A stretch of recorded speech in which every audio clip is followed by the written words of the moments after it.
चलिए नाउ आज का ये लेक्चर हमारा 11th केमिस्ट्री का है। देखिए पिछले लेक्चर में हमने मोल कॉन्सेप्ट को डिस्कस किया था और वो भी अच्छे से डिस्कशन कर ली है। आपको पूरे 2-3 लेक्चर्स हैं वो अच्छे से देखने चाहिए। कोई भी एक न्यूमेरिकल ऐसा नहीं होगा जो आपको समझ ना आए या वो आपकी हेल्प ना करे अगले कॉन्सेप्ट के लिए। तो अगला जो लेक्चर है सर हमारा वो इंपेरिकल और मॉलिक्यूलर फॉर्मूला है sir. Empirical and molecular formula, ये है हमारा क्वेश्चन। अब कंपाउंड है सर ये हमारा, ठीक है। कंपाउंड के आप दो तरह के फॉर्मूले लिख सकते हैं सर, एक एम्पिरिकल होता है, एक उसका मॉलिक्यूलर फॉर्मूला। अब फॉर्मूला होता कैसा है? फॉर्मूला क्या है? किसी भी कंपाउंड का फॉर्मूला का मतलब ये होता है कि उसमें कौन कौन से एटम्स हैं। तो एम्पिरिकल फॉर्मूला में हमें ये बताया जाता है कि कंपाउंड में जो एलिमेंट्स प्रेजेंट है उनकी आप खुद में आपस में होल नंबर रेशियो क्या है। So in this it tells about the whole number ratio of elements present in compound। किसी भी कंपाउंड में जो भी एलिमेंट्स प्रेजेंट है उनकी होल नंबर रेशियो क्या है, ये रेशियोज बताता है। होल नंबर मैं स्ट्रेस कर रहा हूं, ये रेशियो बताता है। पर इसमें क्या है? Exact number of elements. Molecular formula tells us,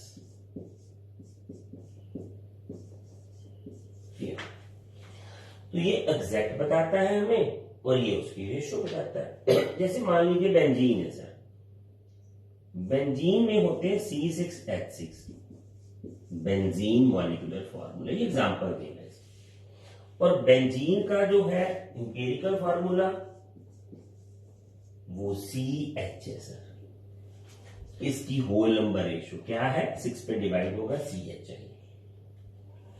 इसकी होल नंबर रेशियो CH है, इसकी whole number ratio sorry exact जो नंबर है C6H6 है।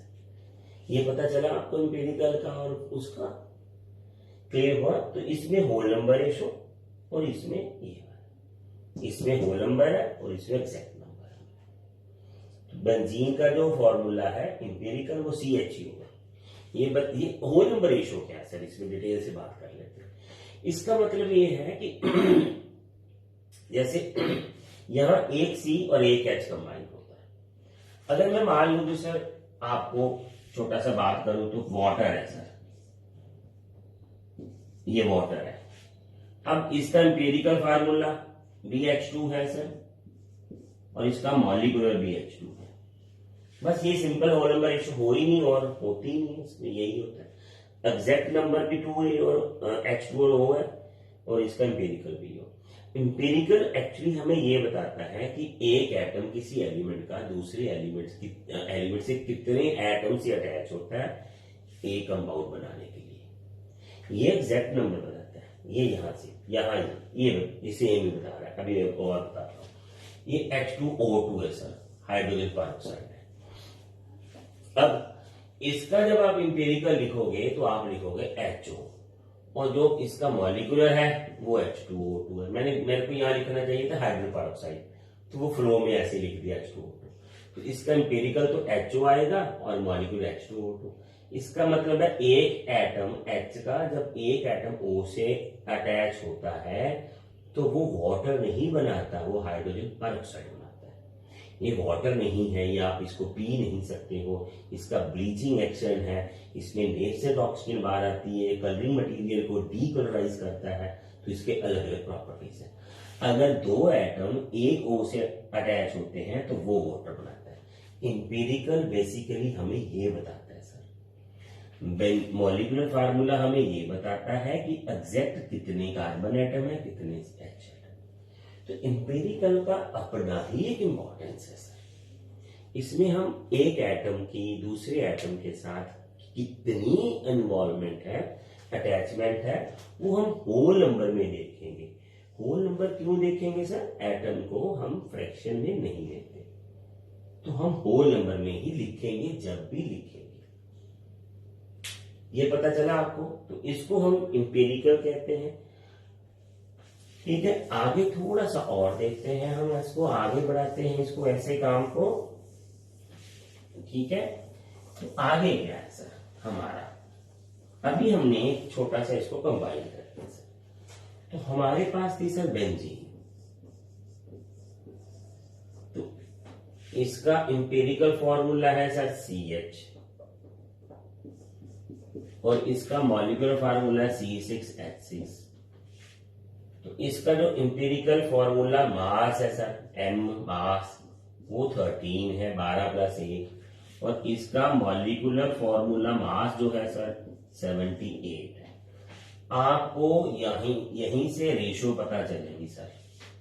जो ये रेशो होती है ना, जैसे मॉलिक्यूलर फार्मूला में हमने एटम्स को किस नंबर से डिवाइड किया है, सो दैट हमारे पास इंपेरिकल आ गए, वो रेशो नंबर होता है n सर। एक ही तो नंबर होगा ना, यहां हम डालेंगे, यहां ये molecular formula divided by empirical formula, काटोगे तो 6 आएगा। तो यहीं से निकला था ये n मतलब किस नंबर से आपने मॉलिक्यूलर फार्मूला के एटम्स को, एलिमेंट्स को डिवाइड करना है कि आपको इंपेरिकल मिल जाए, तो उसको बोलते हैं n। तो उसका फॉर्मूला क्या हुआ? Molecular mass divided by empirical mass. So n is molecular mass divided by empirical mass, इसको हम n बोलते हैं। यही आता है। और कर लेते हैं हाइड्रोजन पेरोक्साइड, अभी तो किया था ये हाइड्रोजन पेरोक्साइड। ये है हमारे पास इसका फॉर्मूला, और ये वाला H2O। अब इसको 2 से डिवाइड किया ना सबको, तो ये कैसे आएगा? आपका 17 आएगा, और ये आपका आएगा 34। देख लीजिए इसका n कितना आता है, 34/17, ये 2 आता है। इसका मतलब है इसके हर एलिमेंट को 2 से डिवाइड किया गया मॉलिक्यूलर फार्मूला में, ये बन गया। मान लीजिए सर मैं बोलूं मेरे पास A और B एक इंपेरिकल फार्मूला है, और इसकी n है सर 3, तो बताइए मॉलिक्यूलर फार्मूला कितना होगा? A3B6 होगा। मल्टीप्लाई करेंगे ना, क्योंकि जब हमने इंपेरिकल बनाया था तो मॉलिक्यूलर फार्मूला के हर एलिमेंट को 3 से डिवाइड किया था, जो n है। अब अगर हमें n पता है, इंपेरिकल फार्मूला पता है, तो मॉलिक्यूलर फार्मूला कैसे बनेगा? इसके हर एलिमेंट को 3 से मल्टीप्लाई कर दीजिए, 3 और 6 बन गया। अब इसकी रेशो लेके देखो, 1:2 आएगी। 3 से डिवाइड होता है ना, तो ये n वो होता है। आपको पता चला ये? ठीक है, तो n का एक वैल्यू होता है, और वो आगे हम देखेंगे न्यूमेरिकल्स में सर ये यूज हो जाता है, जैसे मैंने अभी बताया है। तो हम एक क्वेश्चन ले लेते हैं सर इसका। ठीक है, इंपेरिकल का न्यूमेरिकल ही होता है, इसमें कोई डेफिनेशन तो ऐसे होती नहीं है मुझे आने वाली। तो ये क्वेश्चन लेते हैं सर, हमें क्वेश्चन कैसे करना है। ठीक है, तो क्वेश्चन है, देखिए मेरे पास एक आपके लिए एक छोटा सा क्वेश्चन है, वो देख लेते हैं सर। तो क्वेश्चन ये है, determine empirical formula, determine the empirical formula. देखिए जाए आप ध्यान से sir, oxide of iron, oxide of iron, ठीक है सर, which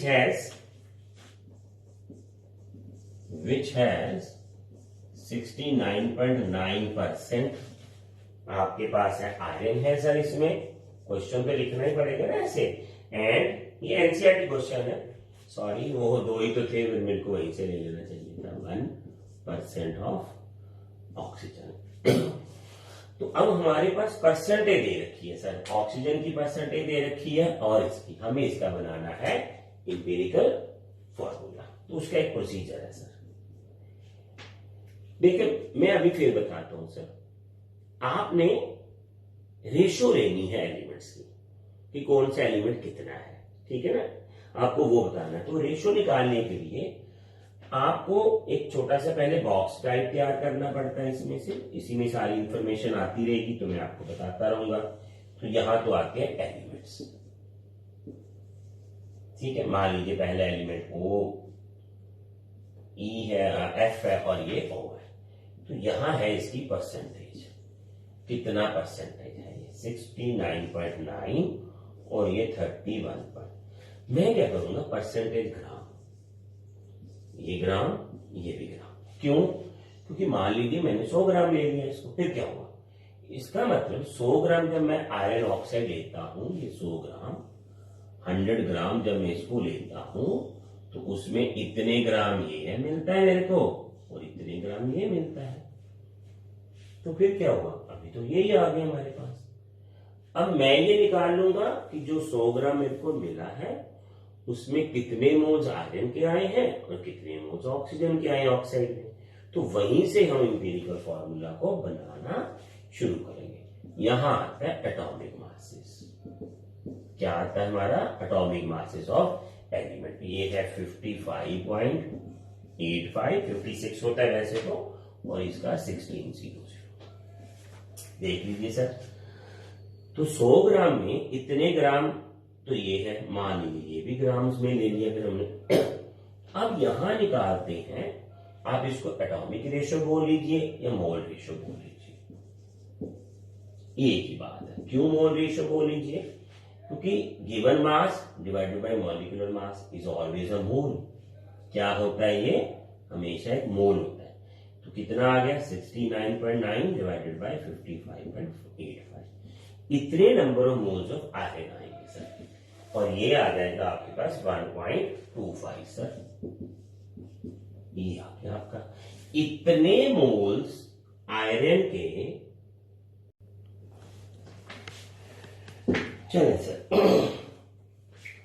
वो एक छोटी सी प्रॉब्लम आई बीच में, तो हम क्वेश्चन को देखते हैं, दोबारा देखते हैं। क्वेश्चन सॉल्व हो गया था, there was a problem in recording. तो क्वेश्चन का सोल्यूशन तो बड़ा ही आपके साथ क्वेश्चन स्टार्ट किया था।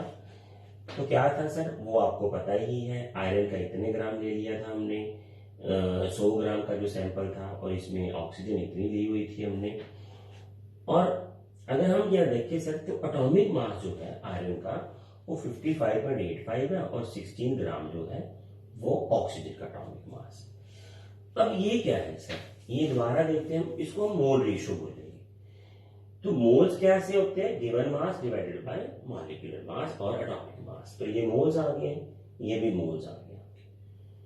देखिए आपको कई सारी बुक्स में या टीचर्स आपको क्लास में हो सकते हैं इसको एटॉमिक रेशो बोले। अगर आप रेशोज लेनी है तो वैसे तो ये मोल है, तो जैसे आपको अगर हम यहां लिखें तो एटम्स में तो इसको ऐसे लिखना पड़ेगा, आप ऐसे नहीं लिख सकते एटम्स, नॉट पॉसिबल, ये गलत हो जाएगा। और ये भी लिखना पड़ेगा फिर आपको ऐसे सर, ये ऐसे ही लिखना पड़ेगा आपको, एटम्स में लिखना कर। अब जब स्मॉलेस्ट रेशो लोगे आप, ठीक है, तो ये स्मॉलेस्ट रेशो क्या होती है, जो इनमें से दोनों में से छोटा हो उससे डिवाइड करेंगे हम। तो अब अगर ये इससे डिवाइड करेंगे तो ये क्या बन जाता है 23, और इसको भी नीचे एवोगाड्रो नंबर 6.01023, और यहां भी तो ये कट जाता है ना। तो कटने की वजह से हम सीधा ही इसको 1 लिख देते हैं, इसको 1.5, क्योंकि आप जब डिवाइड करोगे तो इसके साथ ही तो करोगे ना, यहां भी अगर लिखोगे तो कट जाएगा वो। अब इसको स्मॉलेस्ट एटॉमिक रेशियो आप लिख सकते हो, कोई दिक्कत नहीं है। यहां मत लिखना कभी भी, वो गलत माना जाएगा। कोई ये ग्राम्स में ले लिया तो मोल्स लिखने पड़ेंगे। अब आगे हमारे पास ये, तो हमारा जो एम्पिरिकल फॉर्मूला का जो डेफिनेशन है वो है होल नंबर रेशो। हमें एटम्स को होल नंबर रेशो में बताना है किसी एम्पिरिकल फॉर्मूला में। अब तो ये फ्रैक्शन में आ गया। और अगर मैं आपको ये बोलूं सर, अगर मैं आपको बोलूं तो बेसिकली इसका एम्पिरिकल फार्मूला है ही ये मॉलिक्यूलर फार्मूला है बेसिकली। ये एग्जैक्ट नंबर ऑफ एटम्स बता रहा है।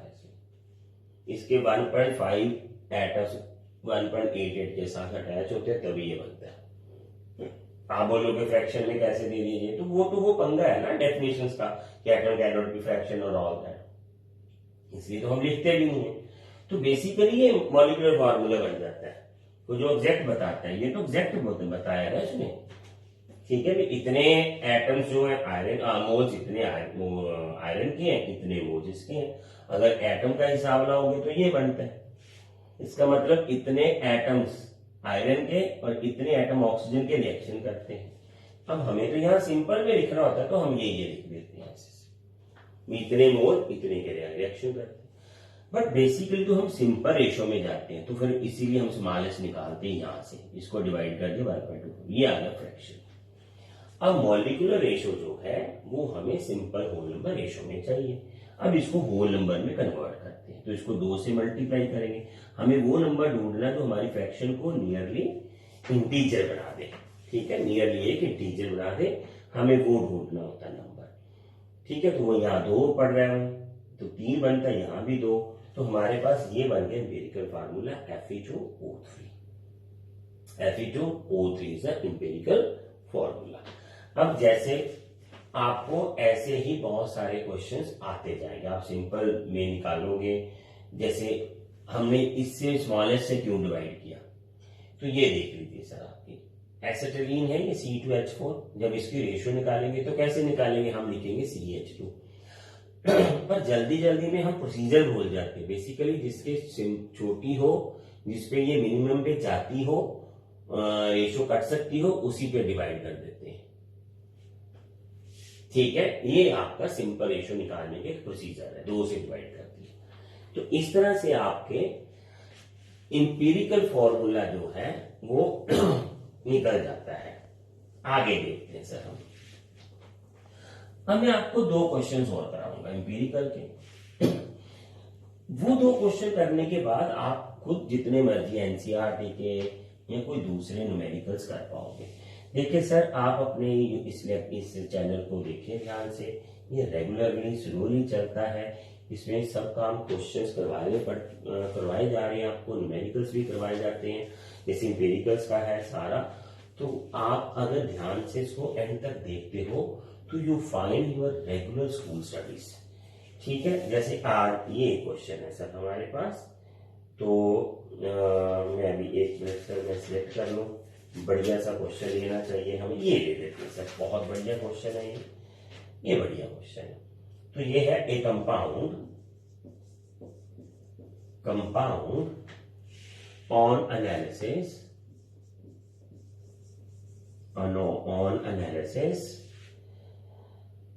ठीक है, is found to have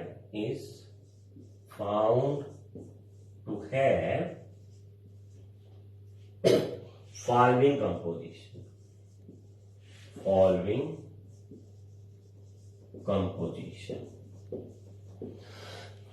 कौन सी कंपोजिशन है सर उसमें? सोडियम है 14.31%, सल्फर है 19.97%, ऑक्सीजन है सर इसमें। मैंने देखा, आपको बोला था ना थोड़ा ध्यान से मैं कोई बड़ा सा अच्छा सा क्वेश्चन ले लूं सर, सो दैट हमारा सारे पॉइंट्स क्लियर हो जाए इसमें। तो ऑक्सीजन में हम ये ले लेते हैं सर, और 4th में हमारे पास आ गया हाइड्रोजन सर। तो हाइड्रोजन जो है वो है 6.2% सर, ये है हाइड्रोजन। अब इसके साथ एक छोटी सी बात और लिखिए, calculate the molecular formula. Calculate molecular formula, ठीक है, मॉलिक्यूलर फार्मूला कैलकुलेट करना है, ठीक है। अज्यूम, ये यहां से है क्वेश्चन का, मैंने जो जिसके लिए इसको क्वेश्चन को सिलेक्ट किया था, यहां से वो लाइन चलती है, assume that whole the hydrogen,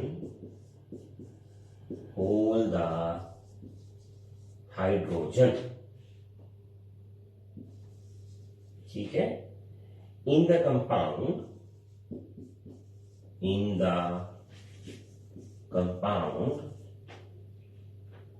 is present as a water of crystallization, ठीक है जी। और मॉलिक्यूलर वेट जो है, मॉलिक्यूलर वेट 4322 है, इतना है सर। क्वेश्चन बड़ा था, मैंने पूरा लिखा है, आप पेशेंस रख के लेक्चर सुना करें। ऐसी तो क्लास में पढ़ते हैं, टीचर क्वेश्चन लिखता है बोर्ड पे, तभी तो हम उतारते हैं और बाद में उसको समझते हैं। क्वेश्चन क्लास में लिखने का मतलब ही यही है कि आपको क्वेश्चन समझ लेंगे। चलिए आगे चलते हैं, पहले बहुत टाइम लग गया।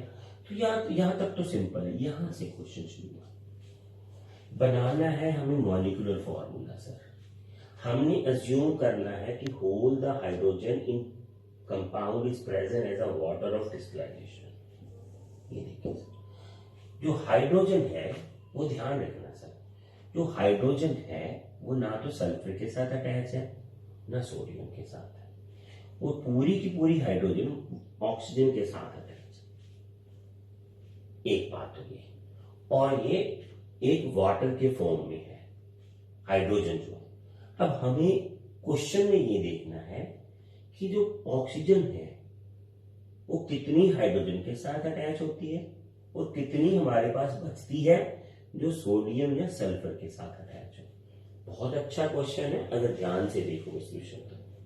तो क्वेश्चन में तो सिंपल है, परसेंटेज सबकी दे रखी है, मॉलिक्यूलर मासेस पता है हमें, ग्राम्स में लेंगे, फिर एटॉमिक मास लेंगे, फिर होल नंबर रेशियोज उसकी बनाएंगे, मोल रेशियो बनाएंगे, फिर जो सबसे छोटा है उससे डिवाइड करेंगे, फिर हम देखेंगे कि ये क्या ये होल नंबर रेशियो आ गई है। अगर कोई एक फ्रैक्शन में आता है तो किसके साथ मल्टीप्लाई करिए स्मॉलेस्ट के कि वो एक होल नंबर ही इंटीजर बन जाए, तो फिर बाकी को भी उसके साथ कर देंगे। ये है प्रोसीजर एम्पिरिकल का, ठीक है ना सर। तो आप ये क्वेश्चन को समझ गए हो, याद रखोगे। Assume that whole the hydrogen present in the compound is in the water of crystallization. तो मैं ये हटा देता हूं, क्वेश्चन वहां करता हूं। मैंने क्वेश्चन का प्रोसीजर तो आपको अभी बता ही दिया है। तो ये देखते हैं सर आगे, एक छोटा सा क्वेश्चन है, धीरे से आराम से देखना इसको, ठीक है। तो हमारे पास क्या था, मैं जल्दी जल्दी से लिख देता हूं। हमारे पास था सर सोडियम 14.31, खबरदार अगर परसेंटेज लिखा तो ग्राम्स में ही। अब हमारा सल्फर जो है वो 9.97 ग्राम है, और हाइड्रोजन जो है वो 6.2 ग्राम है हमारे पास, और जो ऑक्सीजन है वो 69.50। ये सब ग्राम्स में लिए ना हमने, फिर कहां से इसको डिवाइड कर लेंगे एटॉमिक मास से, वो भी तो ग्राम में होता है। ऐसे ही लिख देते हैं हम, गलत लिखते हैं, फिर वो बाद में हम बच्चों को कॉन्सेप्ट नहीं होता। तो ये एटॉमिक मास है सर, मैं इसको परसेंटेज ग्राम लिखूंगा, ठीक है। अब 23 ग्राम आ गए हैं, इसका 32 ग्राम है, ये 1 ग्राम है, वो 16 है सर। अब mole sir, mole ratio, atom ratio बाद में बन जाएगी आपकी, ये मोल रेशो बनेगी पहले।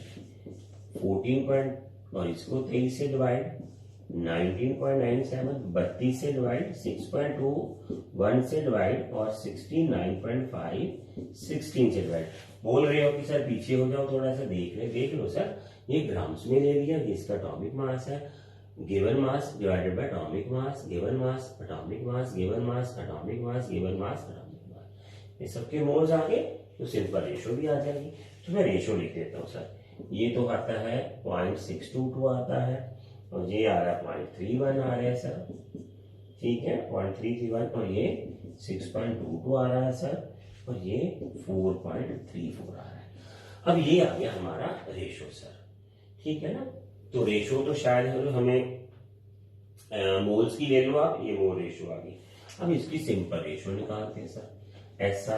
तो सिंपल रेशो क्या है, जो सबसे छोटा है उससे डिवाइड करेंगे, यही भैया ये सबसे छोटा है, ये 2 आ गया, 1 आ गया, 2 आ गया, और ये नियरली आ गया हमारे पास, ठीक है, ये 1 1 और ये आ गया आपका 3.6 और ये 14 आ गया सर, और ये आ गया आपका आगे भी हाइड्रोजन 14 आ रहा है और ऑक्सीजन भी आपका, ये देखते हैं सर अभी जस्ट वेट, ये 20 आएगा सर, ये गलत कर दिया, ठीक है ना, 20 आना चाहिए, करके देख लो, और ये 14 आ जाएगा आपका, 0.3 से डिवाइड करोगे, ठीक है, वो 20 आ रहा है और ये आपका वो आ रहा है आपका, ठीक है।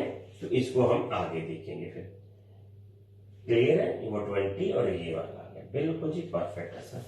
तो फिर तो ये रेशो ये आ गई, सॉरी मैं तो देखने जा रहा था, तो सिंपल रेशो या होल नंबर रेशो, ये 2 1 20 और 14, ये आ गया हमारा।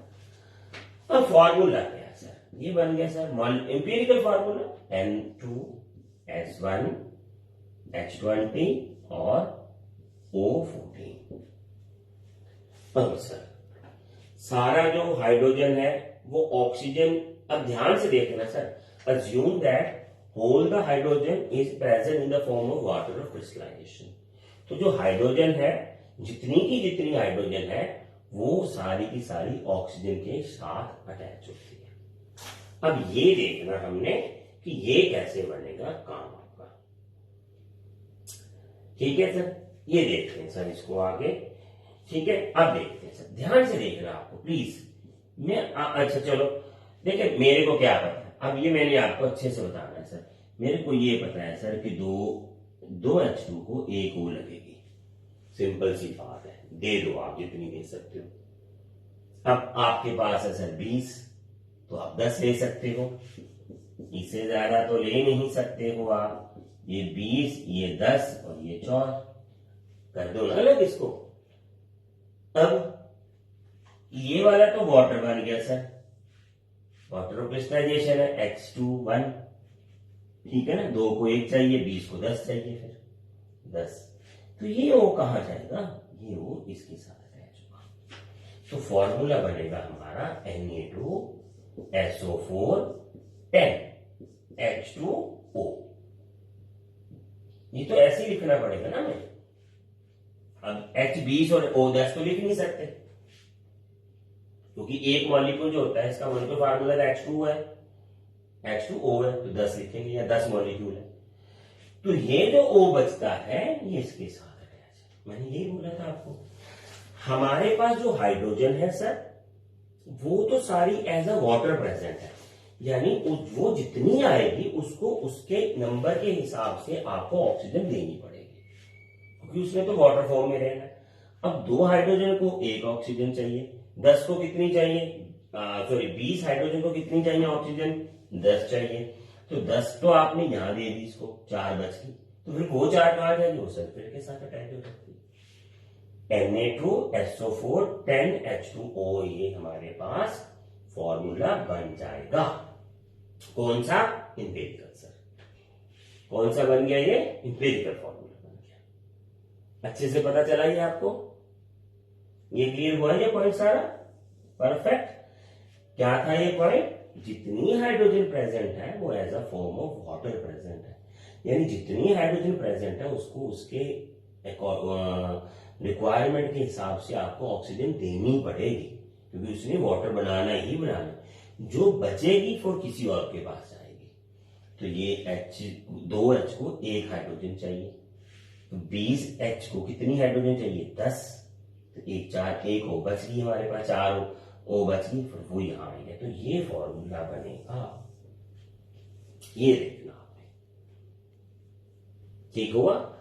ऐसे छोटी छोटी चीजें डालेंगे, अभी ये खत्म नहीं हुआ, इसका मॉलिक्यूलर फार्मूले का काम पड़ा है, मॉलिक्यूलर मास दिया था, ये तो एम्पिरिकल मास, एम्पिरिकल फॉर्मूला है ना सर, तो एम्पिरिकल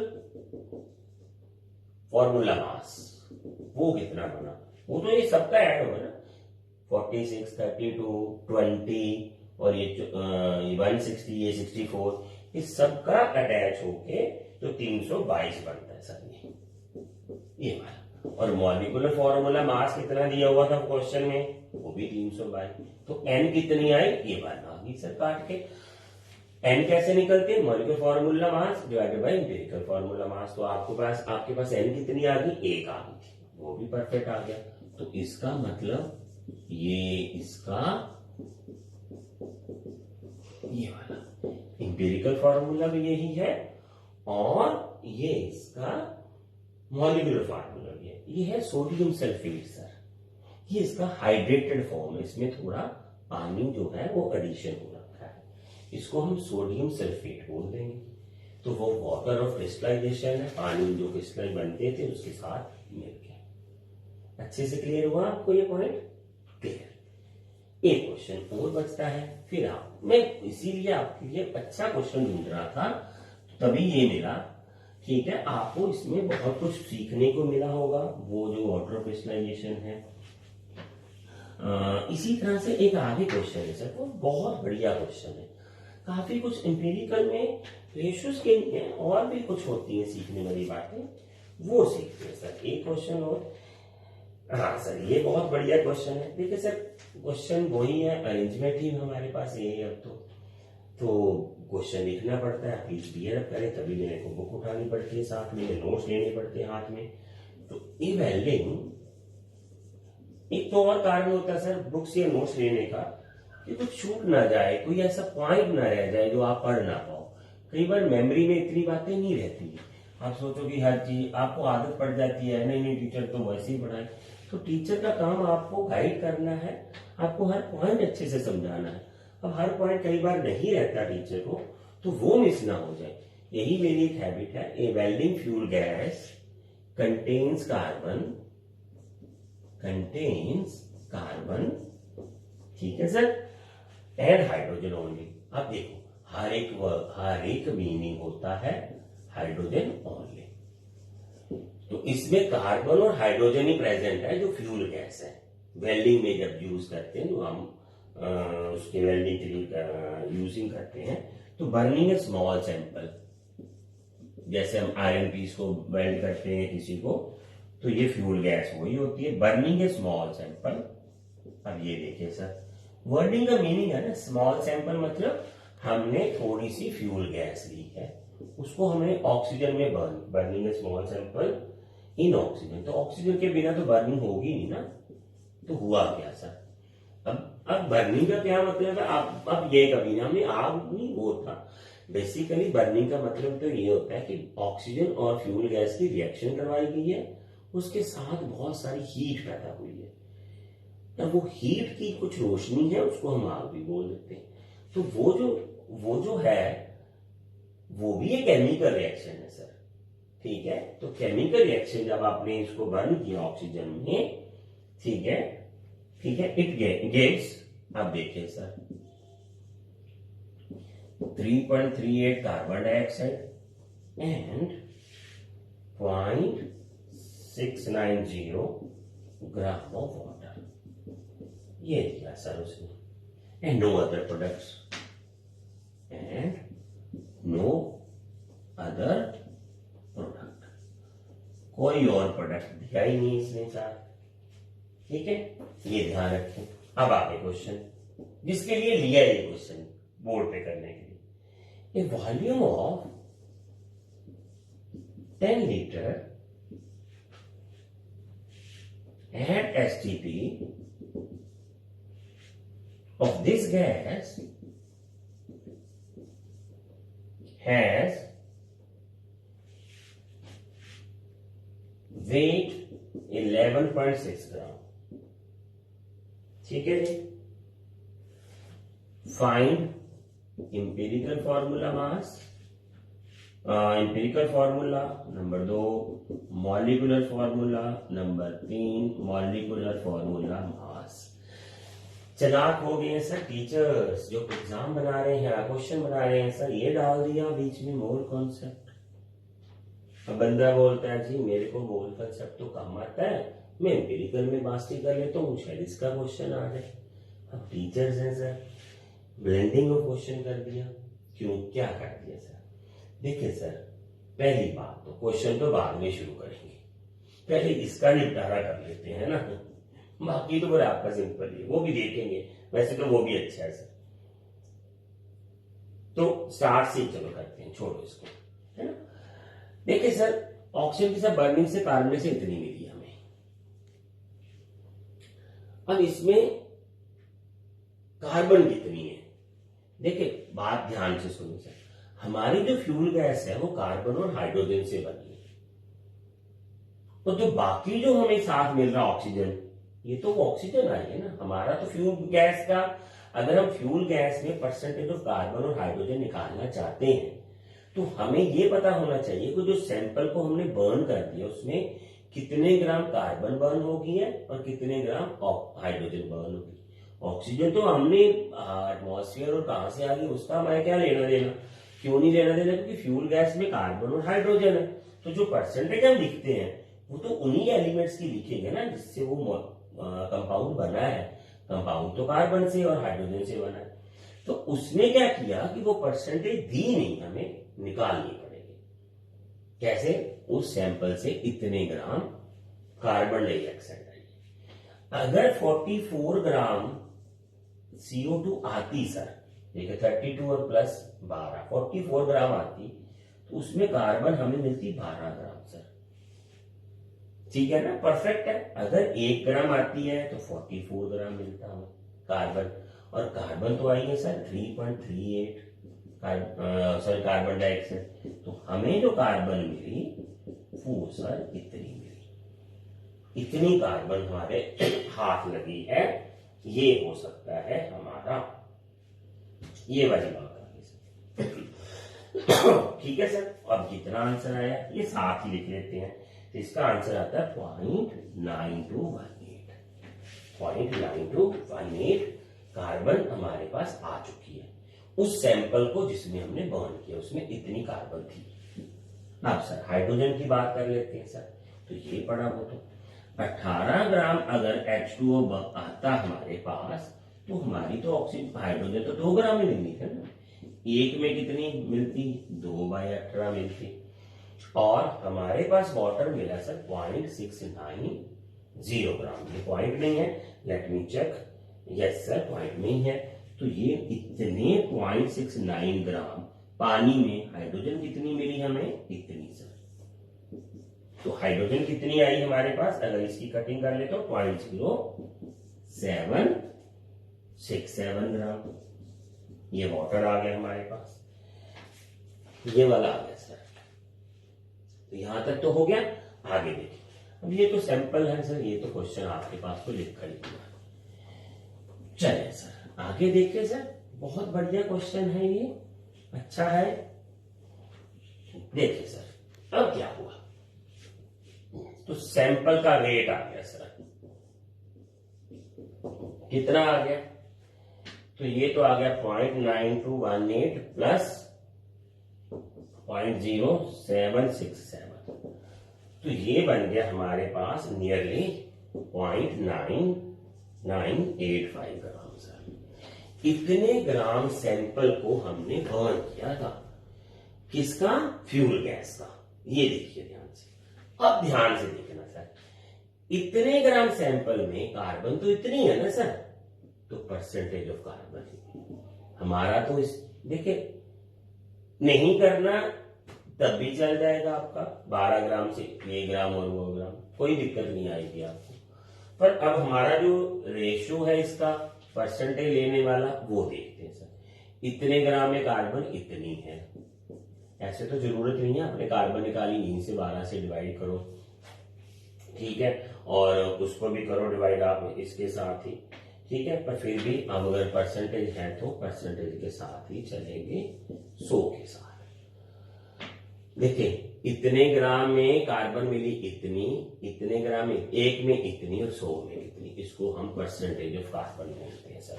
तो ये आ गया हमारा 92.32 परसेंटेज आ गई सर।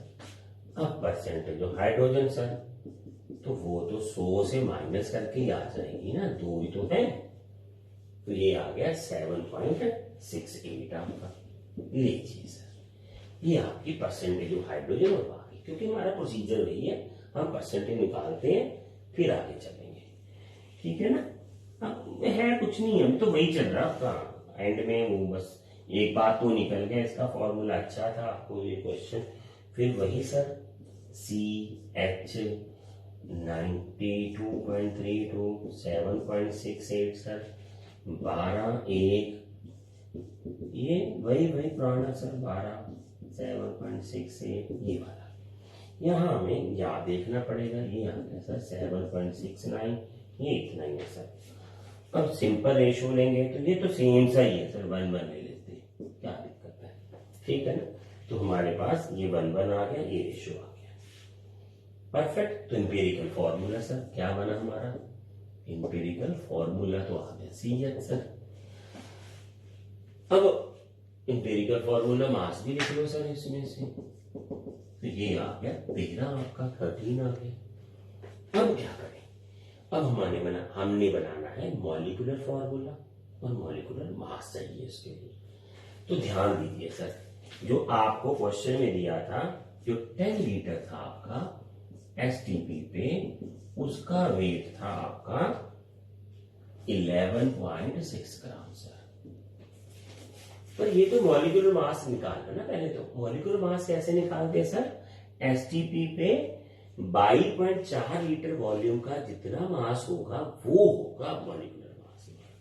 तो एक पे कितना होगा 11.6/10 और 22.4 लीटर का कितना होगा, ये आ गया सर इसका मॉलिक्यूलर मास, ठीक है सर। तो ये आ गया आपके पास 26 ग्राम, लीजिए सर, तो परफेक्ट है सर ये तो। अब N क्या आ गई सर, N पता है ना आपको, ये आ गया molecular formula mass, molecular formula mass divided by empirical formula मास। तो ये क्या आ गया 26/13, ये आ गया 2 सर, ठीक है ना सर, N2 आ गया। तो यहीं से हम मॉलिक्यूलर फॉर्मूला निकाल लेते हैं सर, मॉलिक्यूलर फॉर्मूला। अब इसको 2 से मल्टीप्लाई कर दो, C2H2 एसिटिलीन गैस, अच्छे से पता चला आपको।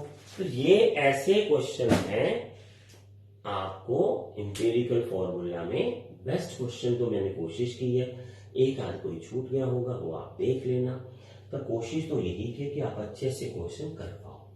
जैसे इस क्वेश्चन में तो बहुत कुछ था सर, हमें सैंपल ऑफ गैस दे दिया था, उसको बर्न करवाया, उससे कार्बन डाइऑक्साइड बनी, वाटर बना, और तब हमें पहले कार्बन की परसेंटेज निकाली, फिर उसके हाइड्रोजन की परसेंटेज निकाली, फिर उसके बाद हमें इसका एम्पेरिकल फॉर्मूला निकला, वो तो प्रोसीजर था। फिर ये ट्विस्ट था, 10 लीटर का दे रखा था मास, 22.4 लीटर पे मॉलिक्यूलर मास दिया नहीं था, ये ट्विस्ट के निकालना पड़ा। समझ लगी बात आपको, ये धीरे धीरे ऐसी बातें आपको याद रखनी पड़ेगी। एम्पेरिकल और मॉलिक्यूलर फार्मूला होने से अब आगे आएगा आपका molarity, normality, mole fraction, molality, ये सारे फॉर्मूलाज आएंगे।